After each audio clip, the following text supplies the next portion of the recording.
الرحمن الرحيم الحمد لله رب العالمين الرحمن الرحيم مالك يوم الدين إياك نعبد وإياك نستعين اهدنا الصراط المستقيم صراط الذين أنعمت عليهم غير المغضوب عليهم ولا الضالين.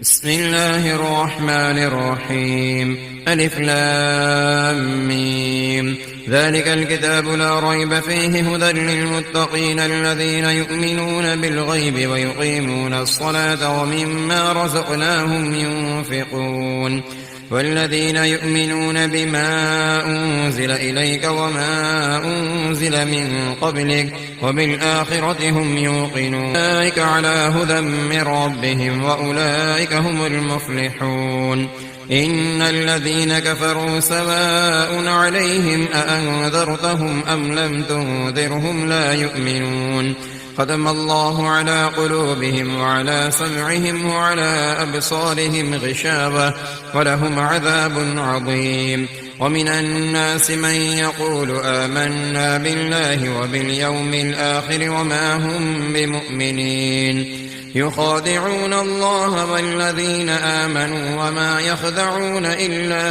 أنفسهم وما يشعرون في قلوبهم مرض فزادهم الله مرضا ولهم عذاب أليم بما كانوا يكذبون. وإذا قيل لهم لا تفسدوا في الأرض قالوا إنما نحن مصلحون ألا إنهم هم المفسدون ولكن لا يشعرون. وإذا قيل لهم آمنوا كما آمن الناس قالوا أنؤمن كما آمن السفهاء ألا إنهم هم السفهاء ولكن لا يعلمون. وإذا لقوا الذين آمنوا قالوا آمنا وإذا خلوا إلى شياطينهم قالوا إنا معكم إنما نحن مستهزئون الله يستهزئ بهم ويمدهم في طغيانهم يعمهون. أولئك الذين اشتروا الضلالة بالهدى فما ربحت تجارتهم وما كانوا مهتدين. مثلهم كمثل الذي استوقد نارا فلما أضاءت ما حوله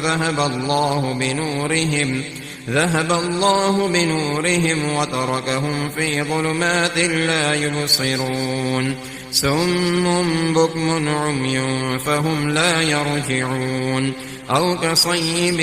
من السماء فيه ظلمات ورعد وبرق يجعلون أصابعهم في آذانهم من الصواعق حذر الموت والله محيط بالكافرين. يكاد البرق يخطف أبصارهم كلما أضاء لهم مشوا فيه وإذا أظلم عليهم قاموا ولو شاء الله لذهب بسمعهم وأبصارهم إن الله على كل شيء قدير. يا أيها الناس اعبدوا ربكم الذي خلقكم والذين من قبلكم لعلكم تتقون الذي جعل لكم الأرض فراشا والسماء بناء وأنزل من السماء ماء فأخرج به من الثمرات رزقا لكم فلا تجعلوا لله أندادا وأنتم تعلمون. وإن كنتم في ريب مما نزلنا على عبدنا فأتوا بسورة من مثله وادعوا شهداءكم من دون الله إن كنتم صادقين فإن لم تفعلوا ولن تفعلوا فاتقوا النار التي وقودها الناس والحجارة أعدت للكافرين وبشر الذين آمنوا وعملوا الصالحات أن لهم جنات تجري من تحتها الأنهار كلما رزقوا منها من ثمرة رزقا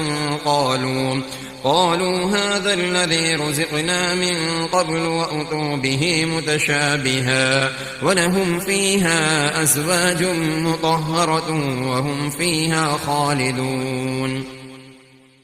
إن الله لا يستحي أن يضرب مثلا ما بعوضة فما فوقها فأما الذين آمنوا فيعلمون أنه الحق من ربهم وأما الذين كفروا فيقولون ماذا أراد الله بهذا مثلا يضل به كثيرا ويهدي به كثيرا وما يضل به إلا الفاسقين الذين ينقضون عهد الله من بعد ميثاقه ويقطعون ما أمر الله به أن يوصل ويفسدون في الأرض أولئك هم الخاسرون كيف تكفرون بالله وكنتم أمواتا فأحياكم ثم يميتكم ثم يحييكم ثم إليه ترجعون هو الذي خلق لكم ما في الأرض جميعا ثم استوى إلى السماء فسواهن 7 سماوات وهو بكل شيء عليم وإذ قال ربك للملائكة إني جاعل في الأرض خليفة قالوا أتجعل فيها من يفسد فيها ويسفك الدماء ونحن نسبح بحمدك ونقدس لك قال إني أعلم ما لا تعلمون وعلم آدم الأسماء كلها ثم عرضهم على الملائكة فقال أنبئوني بأسماء هؤلاء إن كنتم صادقين قالوا سبحانك لا علم لنا إلا ما علمتنا إنك أنت العليم الحكيم قال يا آدم أنبئهم بأسمائهم فلما أنبأهم بأسمائهم قال ألم أقل لكم إني أعلم غيب السماوات والأرض وأعلم ما تبدون وما كنتم تكتمون وإذ قلنا للملائكة اسجدوا لآدم فسجدوا إلا إبليس أبى واستكبر وكان من الكافرين وقلنا يا آدم اسكن أنت وزوجك الجنة وكلا منها رغدا حيث شئتما ولا تقربا هذه الشجرة فتكونا من الظالمين فأزلهما الشيطان عنها فأخرجهما مما كانا فيه وقلنا اهبطوا بعضكم لبعض عدو ولكم في الأرض مستقر ومتاع إلى حين فتلقى آدم من ربه كلمات فتاب عليه إنه هو التواب الرحيم قل اهبطوا منها جميعا فإما يأتينكم مني هدى فمن تبع هداي فلا خوف عليهم ولا هم يحزنون والذين كفروا وكذبوا بآياتنا أولئك أصحاب النار هم فيها خالدون يا بني إسرائيل اذكروا نعمتي التي أنعمت عليكم وأوفوا بعهدي أوف بعهدكم وإياي فارهبون وآمنوا بما أنزلت مصدقا لما معكم ولا تكونوا أول كافر به ولا تشتروا بآياتي ثمنا قليلا وإياي فاتقون ولا تلبسوا الحق بالباطل وتكتموا الحق وأنتم تعلمون وأقيموا الصلاة وآتوا الزكاة واركعوا مع الراكعين أتأمرون الناس بالبر وتنسون أنفسكم وأنتم تتلون الكتاب أفلا تعقلون واستعينوا بالصبر والصلاة وإنها لكبيرة إلا على الخاشعين الذين يظنون أنهم ملاقو ربهم وأنهم إليه راجعون يا بني إسرائيل اذكروا نعمتي التي أنعمت عليكم وأني فضلتكم على العالمين واتقوا يوما لا تجزي نفس عن نفس شيئا ولا يقبل منها شفاعة ولا يؤخذ منها عدل ولا هم ينصرون وإذ نجيناكم من آل فرعون يسومونكم سوء العذاب يذبحون أبناءكم ويستحيون نساءكم وفي ذلكم بلاء من ربكم عظيم وإذ فرقنا بكم البحر فأنجيناكم وأغرقنا آل فرعون وأنتم تنظرون وإذ واعدنا موسى 40 ليلة ثم اتخذتم العجل من بعده وأنتم ظالمون ثم عفونا عنكم من بعد ذلك لعلكم تشكرون وإذ آتينا موسى الكتاب والفرقان لعلكم تهتدون وإذ قال موسى لقومه يا قوم إنكم ظلمتم أنفسكم باتخاذكم العجل فتوبوا إلى بارئكم فاقتلوا أنفسكم ذلكم خير لكم عند بارئكم فتاب عليكم إنه هو التواب الرحيم وإذ قلتم يا موسى لن نؤمن لك حتى نرى الله جهرة فأخذتكم الصاعقة وأنتم تنظرون ثم بعثناكم من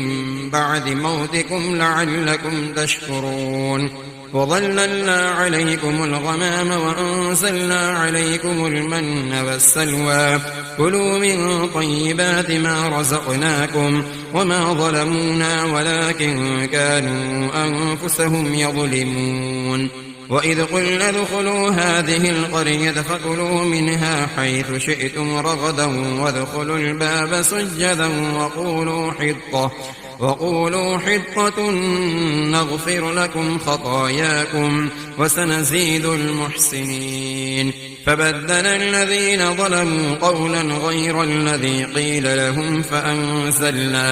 فأنزلنا على الذين ظلموا رجزا من السماء بما كانوا يفسقون وإذ استسقى موسى لقومه فقلنا اضرب بعصاك الحجر فانفجرت منه 12 عينا قد علم كل أناس مشربهم كلوا واشربوا من رزق الله ولا تعثوا في الأرض مفسدين وإذ قلتم يا موسى لن نصبر على طعام واحد فادع لنا ربك يخرج لنا مما تنبت الأرض من بقلها وقثائها وفومها وعدسها وبصلها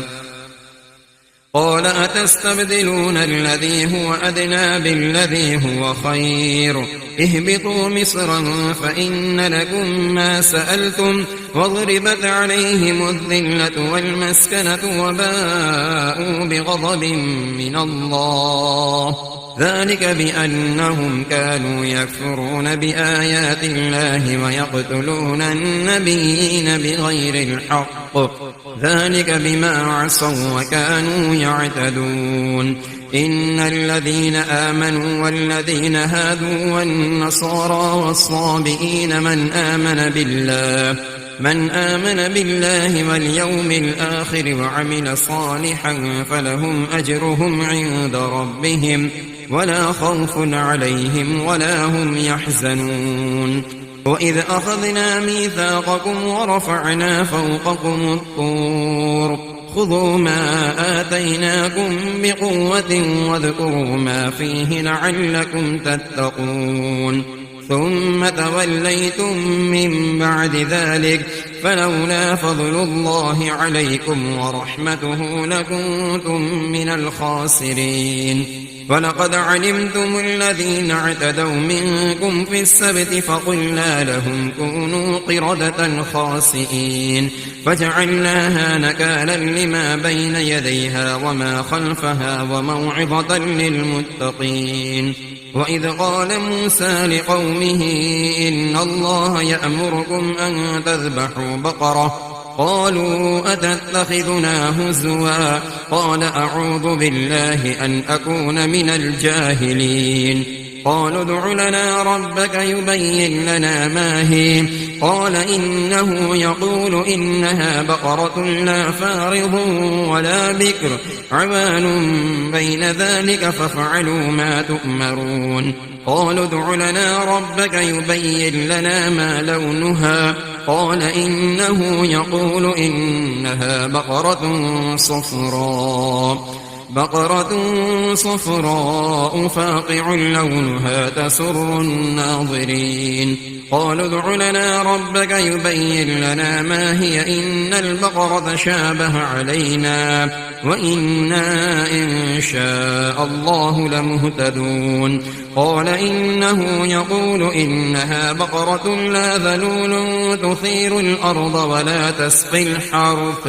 مسلمة لا شية فيها قالوا الآن جئت بالحق فذبحوها وما كادوا يفعلون وإذ قتلتم نفسا فادارأتم فيها والله مخرج ما كنتم تكتمون فقلنا اضربوه ببعضها كذلك يحيي الله الموتى ويريكم آياته لعلكم تعقلون ثم قست قلوبكم من بعد ذلك فهي كالحجارة أو أشد قسوة وإن من الحجارة لما يتفجر منه الأنهار وإن منها لما يشقق فيخرج منه الماء وإن منها لما يهبط من خشية الله وما الله بغافل عما تعملون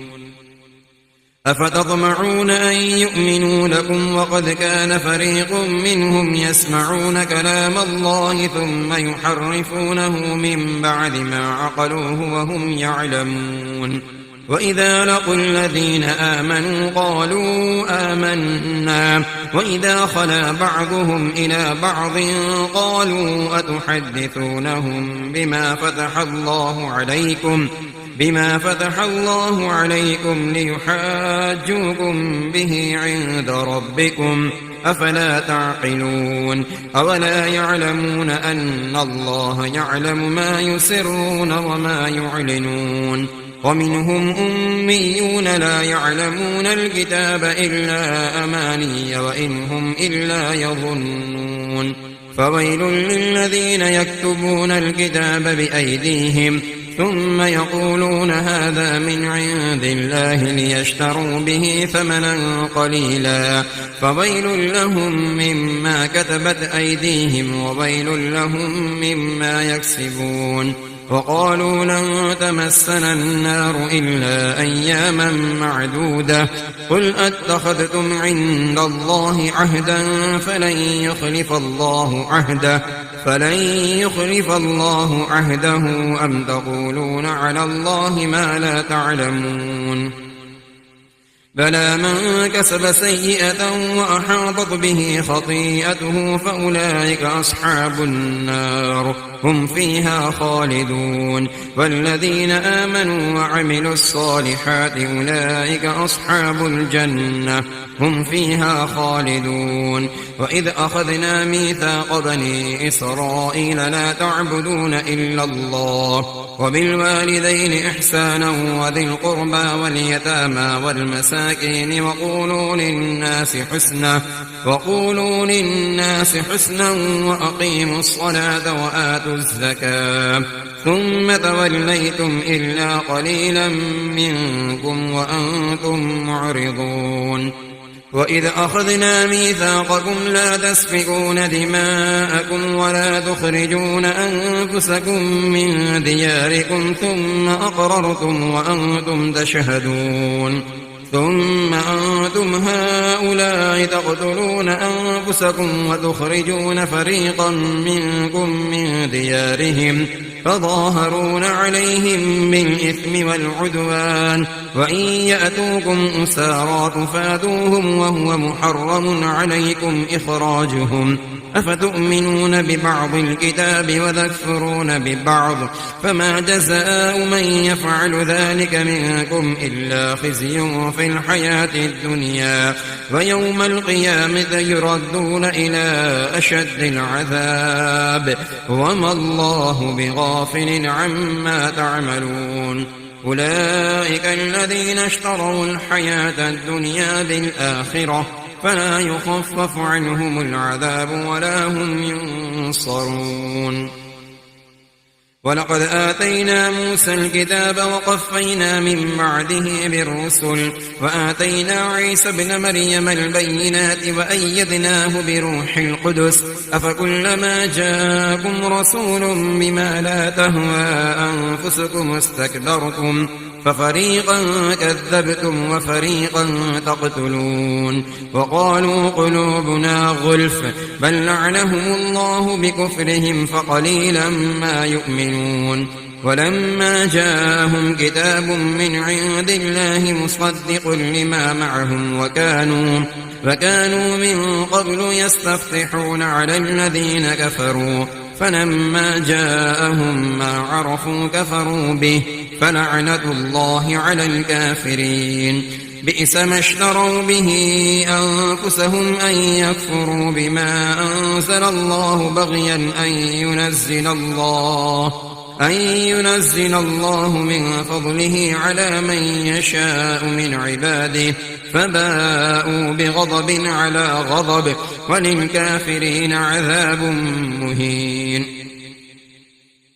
وإذا قيل لهم آمنوا بما أنزل الله قالوا نؤمن بما أنزل علينا ويكفرون بما وراءه فهو الحق مصدقا لما معهم قل فلم تقتلون أنبياء الله من قبل إن كنتم مؤمنين ولقد جاءكم موسى بالبينات ثم اتخذتم العجل من بعده وأنتم ظالمون وإذ أخذنا ميثاقكم ورفعنا فوقكم الطور خذوا ما آتيناكم بقوة واسمعوا قالوا سمعنا وعصينا وأشربوا في قلوبهم العجل بكفرهم قل بئس ما يأمركم به إيمانكم إن كنتم مؤمنين قل إن كانت لكم الدار الآخرة عند الله خالصة من دون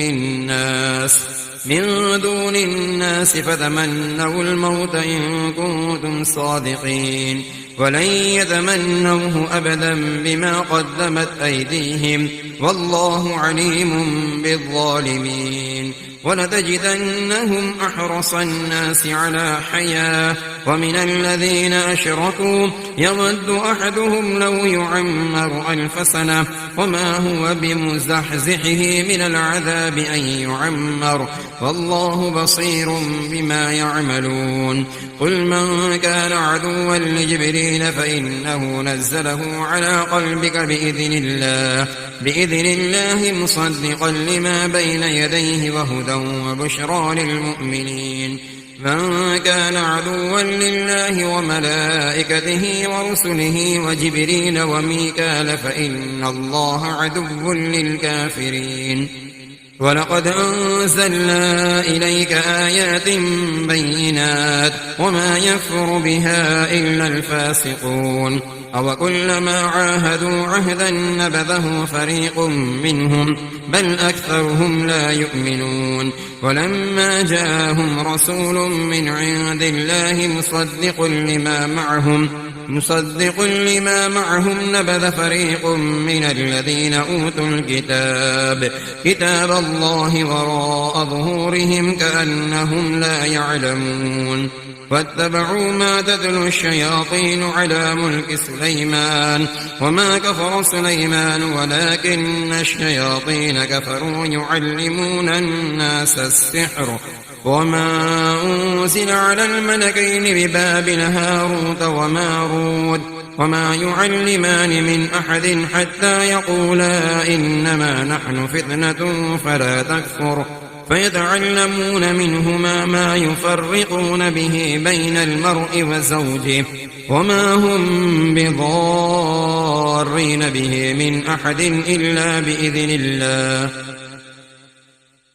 ويتعلمون ما يضرهم ولا ينفعهم ولقد علموا لمن اشتراه ما له في الآخرة من خلاق ولبئس ما شروا به أنفسهم لو كانوا يعلمون ولو أنهم آمنوا واتقوا لمثوبة من عند الله خير لو كانوا يعلمون يا أيها الذين آمنوا لا تقولوا راعنا وقولوا انظرنا واسمعوا وللكافرين عذاب أليم ما يود الذين كفروا من أهل الكتاب ولا المشركين أن ينزل عليكم من خير من ربكم والله يختص برحمته من يشاء والله ذو الفضل العظيم ما ننسخ من آية أو ننسها نأت بخير منها أو مثلها ألم تعلم أن الله على كل شيء قدير ألم تعلم أن الله له ملك السماوات والأرض وما لكم من دون الله من ولي ولا نصير أم تريدون أن تسألوا رسولكم كما سئل موسى من قبل ومن يتبدل الكفر بالإيمان فقد ضل سواء السبيل ود كثير من أهل الكتاب لو يردونكم من بعد إيمانكم كفارا حسدا من عند أنفسهم من بعد ما تبين لهم الحق فاعفوا واصفحوا حتى يأتي الله بأمره إن الله على كل شيء قدير وأقيموا الصلاة وآتوا الزكاة وما تقدموا لأنفسكم من خير تجدوه عند الله إن الله بما تعملون بصير وقالوا لن يدخل الجنة إلا من كان هودا أو نصارى تلك أمانيهم قل هاتوا برهانكم إن كنتم صادقين بلى من أسلم وجهه لله وهو محسن فله أجره عند ربه ولا خوف عليهم ولا هم يحزنون وقالت اليهود ليست النصارى على شيء وقالت النصارى ليست اليهود على شيء وهم يتلون الكتاب كذلك قال الذين لا يعلمون مثل قولهم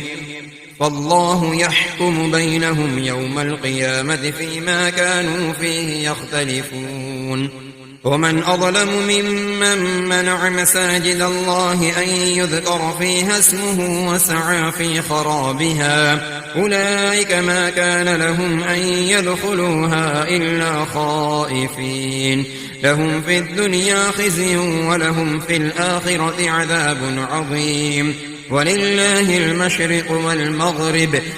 فأينما تولوا فثم وجه الله إن الله واسع عليم وقالوا اتخذ الله ولدا سبحانه بل له ما في السماوات والأرض كل له قانتون بديع السماوات والأرض وإذا قضى أمرا فإنما يقول له كن فيكون وقال الذين لا يعلمون لولا يكلمنا الله أو تأتينا آية كذلك قال الذين من قبلهم مثل قولهم تشابهت قلوبهم قد بينا الآيات لقوم يوقنون إنا أرسلناك بالحق بشيرا ونذيرا ولا تسأل عن أصحاب الجحيم ولن ترضى عنك اليهود ولا النصارى حتى تتبع ملتهم قل إن هدى الله هو الهدى ولئن اتبعت أهواءهم بعد الذي جاءك من العلم ما لك من الله من ولي ولا نصير الذين آتيناهم الكتاب يتلونه حق تلاوته أولئك يؤمنون به ومن يكفر به فأولئك هم الخاسرون يا بني إسرائيل اذكروا نعمتي التي أنعمت عليكم وأني فضلتكم على العالمين واتقوا يوما لا تجزي نفس عن نفس شيئا ولا يقبل منها عدل ولا تنفعها شفاعة ولا هم ينصرون وإذ ابتلى إبراهيم ربه بكلمات فأتمهن قال إني جاعلك للناس إماما قال ومن ذريتي قال لا ينال عهد الظالمين وإذ جعلنا البيت مثابة للناس وأمنا واتخذوا من مقام إبراهيم مصلى وعهدنا إلى إبراهيم وإسماعيل أن طهرا بيتي للطائفين والعاكفين والركع السجود وإذ قال إبراهيم رب اجعل هذا بلدا آمنا وارزق أهله من الثمرات من آمن منهم بالله واليوم الآخر قال ومن كفر فأمتعه قليلا ثم أضطره إلى عذاب النار وبئس المصير وإذ يرفع إبراهيم القواعد من البيت وإسماعيل ربنا تقبل منا إنك أنت السميع العليم ربنا واجعلنا مسلمين لك ومن ذريتنا أمة مسلمة لك وأرنا مناسكنا وتب علينا إنك أنت التواب الرحيم ربنا وابعث فيهم رسولا منهم يتلو عليهم آياتك ويعلمهم الكتاب والحكمة ويزكيهم إنك أنت العزيز الحكيم ومن يرغب عن ملة إبراهيم إلا من سفه نفسه ولقد اصطفيناه في الدنيا وإنه في الآخرة لمن الصالحين إذ قال له ربه أسلم قال أسلمت لرب العالمين ووصى بها إبراهيم بنيه ويعقوب يا بني إن الله اصطفى لكم الدين فلا تموتن إلا وأنتم مسلمون أم كنتم شهداء إذ حضر يعقوب الموت إذ قال لبنيه ما تعبدون من بعدي قالوا نعبد إلهك وإله آبائك إبراهيم وإسماعيل وإسحاق إلها واحدا ونحن له مسلمون تلك أمة قد خلت لها ما كسبت ولكم ما كسبتم ولا تسألون عما كانوا يعملون وقالوا كونوا هودا أو نصارى تهتدوا قل بل ملة إبراهيم حنيفا وما كان من المشركين قولوا آمنا بالله وما أنزل إلينا وما أنزل إلى إبراهيم وإسماعيل وإسحاق ويعقوب والأسباط وما أوتي موسى وعيسى وما أوتي النبيون من ربهم لا نفرق بين أحد منهم ونحن له مسلمون فإن آمنوا بمثل ما آمنتم به فقد اهتدوا وإن تولوا فإنما هم في شقاق فسيكفيكهم الله وهو السميع العليم صبغة الله ومن أحسن من الله صبغة ونحن له عابدون قل أتحاجوننا في الله وهو ربنا وربكم ولنا أعمالنا ولكم أعمالكم ونحن له مخلصون أم تقولون إن إبراهيم وإسماعيل وإسحاق ويعقوب والأسباط كانوا هودا أو نصارى قل أأنتم أعلم أم الله ومن أظلم ممن كتم شهادة عنده من الله وما الله بغافل عما تعملون تلك أمة قد خلت لها ما كسبت ولكم ما كسبتم ولا تسألون عما كانوا يعملون.